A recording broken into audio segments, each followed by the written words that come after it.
to kiss me.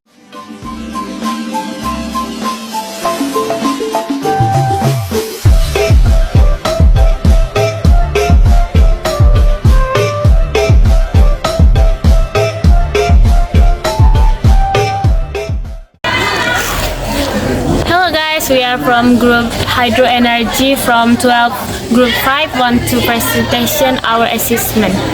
My name is Kesha Manurung. My name is Laura Pardede, my friend. My name is Robin Song, my friend.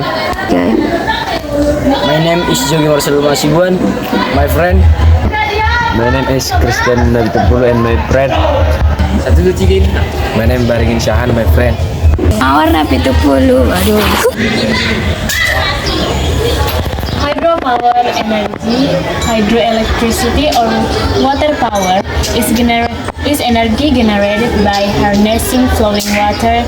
This energy is produced by driving a turbine connected to a generator which then generated electricity. Pembangkit listrik tenaga air adalah energi yang dihasilkan dengan memanfaatkan aliran air. Energi ini dihasilkan dengan menggerakkan turbin yang terhubung ke generator dan yang kemudian menghasilkan listrik. Recently in North Sumatra, there are several hydroelectric power plants or PLTA in the Kuling, the Sigura-gura, and Tangga. Hydroelectric power plants thus multi the Asahan River, which origination from Lake Toba as their water source. Additionally,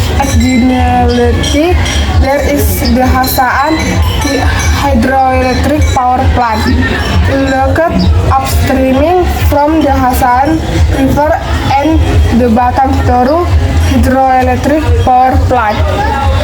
Kebetulan di Sumatera Utara terdapat beberapa pembangkit listrik tenaga air atau PLTA, termasuk PLTA Sigura-gura dan PLTA Tangga. Atau PLTA ini memanfaatkan sungai Hasaan yang berhulu di Danau Toba sebagai sumber airnya. Selain itu terdapat PLTA Hasaan pertama yang terletak di hulu sungai Hasaan dan PLTA Batang Toru. The main energy for hydropower is water, primarily from rivers, dams, and streams, ocean, lakes. The generation process in first several steps. 1. Water is stored in a dam of reservoir. 2. Water is channeled through a piston to a turbine. 3. The strong water flow starts the turbine. 4. The turbine's rotation drives as generator. 5. The generator transfers the chemical energy into electrical energy. Terjemahannya.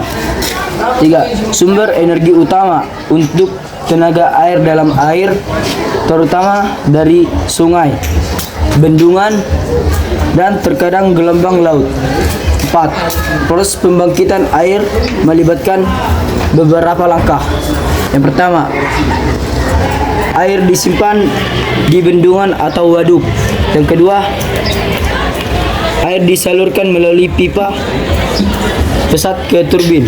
3. Aliran air yang deras memutar turbin. Yang keempat, putaran turbin menggerakkan generator.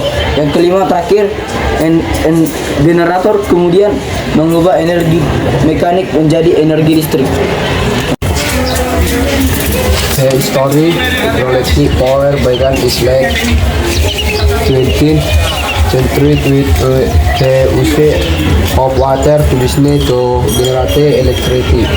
The Service Operation Hydraulic Power Plant Service Privat and Commercial to Summer opened in Mistrose UC in 1,182. Since hydropower has become in important renewable energy source. During the infinity, the country, the information of the water production and electric generation player a role. The works with hydrology power plant used for precision purpose was built in Yorkshire, England in 1870.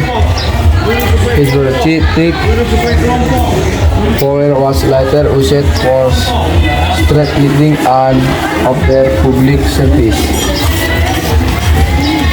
Sejarah pembangkit listrik tenaga air dimulai pada aktif abad ke-19 dengan penggunaan turbin air untuk menghasilkan listrik pembangkit listrik tenaga air operasional pertama yang melayani pelanggan swasta dan komersial dibuka di Estonia, Asia Tenggara pada tahun 1982. Sejak saat itu tenaga air telah menjadi sumber energi terbarukan yang penting. Pada abad ke-19 penemuan turbin air dan generasi listrik. In the 20th century, there were advances in turbine and generator technology along with the construction of large dams. Hydropower became the primary source of electricity in many countries, especially those with abundant water resources. In the 21st century, the focus has shifted more toward renewable energy. The new technologies for hydropower generated have been developed, such as pumped storage system and tidal power plants. There has also been a focus on modernizing and upgrading existing hydropower plants to improve efficiency and flexibility. Pada abad ke-20 terjadi kemajuan dalam teknologi turbin dan generator. Seiring dengan pembangunan bendungan-bendungan besar, tenaga air menjadi sumber utama listrik di banyak negara, terutama negara-negara dengan sumber daya air yang melimpah. Pada abad ke-21, fokus telah bergeser lebih ke arah energi terbarukan. Teknologi baru untuk pembangkit listrik tenaga air telah dikembangkan seperti sistem penyimpanan, pompa, dan pembangkit listrik tenaga pasang surut. Advantages of distributed energy. 1. Renewably and clean. 2. Reliably and stable. 3. Flexible. 4. Low operating costs.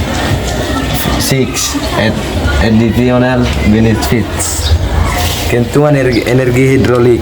Yang pertama, terbarukan dan bersih. Kedua, andal dan stabil. 3. Fleksibel. 4. Biaya operasional rendah. 5. Manfaat tumbuhan.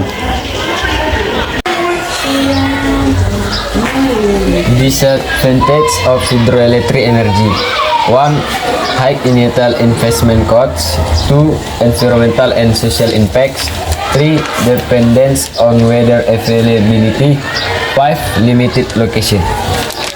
Kerugian energi hidroelektrik. Yang pertama, biaya investasi awal tinggi. Yang kedua, dampak lingkungan dan sosial. Yang ketiga, ketergantungan pada ketersediaan air. Yang keempat, lokasi terbatas.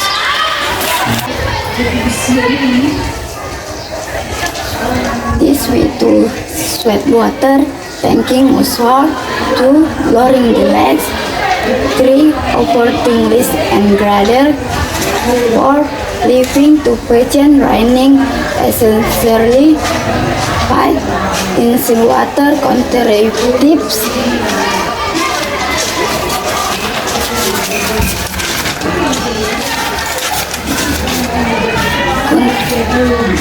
hal-hal yang kita lakukan untuk menghemat air. Yang ke-1, kita tidak boleh mandi terlalu lama. 2, mengabaikan kebocoran. 3, menyiram rumput dan kebun secara berlebihan. 4, membiarkan keruh mengalir tanpa perlu. 5, mengabaikan tips hemat air. Compare Indo-Power Energy. 1, importation optimization. 2, Brighton maintenance.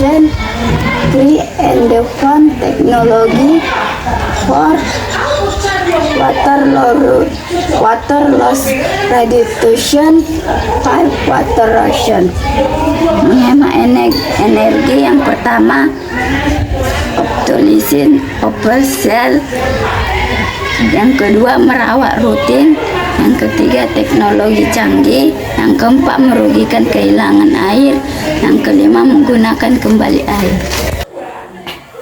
That's all for our group. Thank you for watching. Mantan gadis yang datang baru mekar, menggula balik tegak benda kesidaman, sisir-sisir tikus kesan buka buah gedang.